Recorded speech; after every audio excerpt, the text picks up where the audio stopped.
High மக்களே வணக்கம். Big Boss season 9 எல்லோரும் நம்ம சேனலை சப்ஸ்கிரைப் பண்ணிட்டு உங்கள் ஆதரவு தெரிவிச்சுக்கோங்க. இப்போ பார்த்தீங்கன்னா பிக் பாஸ் ஷோவோட இறுதி கட்டத்தில் இருக்கும். ஸோ இன்றைக்கி பார்த்தீங்கன்னா கவின், சாண்டி மாஸ்டர், ஸோ இவங்க 2 பேரும் ஸ்பெஷல் கெஸ்ட்டாக பிக் பாஸ் ஹவுஸ்குள்ளே வராங்க.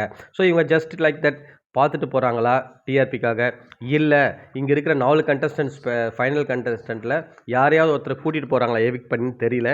பட் பார்த்ததும் தெரியும். ஆனால் அதுக்கு சான்சஸ் இருக்குது. ஏன்னா ஓல்டு சீசன்லாம் பார்த்தீங்கன்னா இந்த மாதிரி வந்து நடந்திருக்கு. ஸோ அதெல்லாம் தான் நமக்குமே ஒரு டவுட் இருக்குது. ஸோ ஒருத்தர் போகிறதுக்கும் வாய்ப்பு இருக்குது. இல்லை ஜஸ்ட் சும்மா ஸ்பெஷல் கெஸ்ட்டு ஒரு டிஆர்பிக்காக மட்டும் வந்து பார்த்துட்டு ஒரு 1 ஹவர் ஸ்பெண்ட் பண்ணிட்டு போகிறாங்களான்னு வெயிட் பண்ணி தான் பார்க்கணும். ஸோ இப்போ 4 பேரோட ஓட் லிஸ்ட் ஸோ எப்படி இருக்குன்னு சொல்லிட்டு பார்க்க போகிறோம். ஃபஸ்ட்டு பார்த்தீங்கன்னா திவ்யா இருக்காங்க அஃபிஷியல் ஓட்டிங்கில். செகண்ட் பிளேஸில் நம்ம சபரி இருக்கார். 3வது பிளேஸில் விக்ரம் இருக்கார். 4வது பிளேஸில் அரோரா இருக்காங்க. ஸோ இதில் வந்து பார்த்தீங்கன்னா திவ்யாக்கும் சபரிக்கும் கொஞ்சம் தான் டிஃப்ரென்ஸ் இருக்குது ஓட்டில் பார்த்தீங்கன்னா. ஸோ என்னென்னு பார்த்தீங்கன்னா நேற்று நைட்டு ஒரு பொருளை கிளப்பியிருந்தாங்க. திவ்யா வந்து மிட் நைட்டில் வந்து எவிக்ட் ஆகிட்டு வீட்டுக்கு போயிட்டாங்கன்னு சொன்னோன்னே கொஞ்சம் மேபி ஓட்டு எதாவது குறைஞ்சிருக்குமான்னு தெரியல. பட் இந்த மாதிரி பொருளை கிளப்பிட்டுருக்காங்க. பட் யாரும் நம்பாதீங்க, 4 பேரும் இப்போ வரைக்கும் உள்ளே தான் இருக்காங்க. ஸோ இன்றைக்கி ஈவினிங் தெரியும் என்ன ஸ்டேட்டஸ்ன்னு சொல்லிட்டு. தெரிஞ்சவொடனே உங்களை அப்டேட் பண்ணுற மக்களே.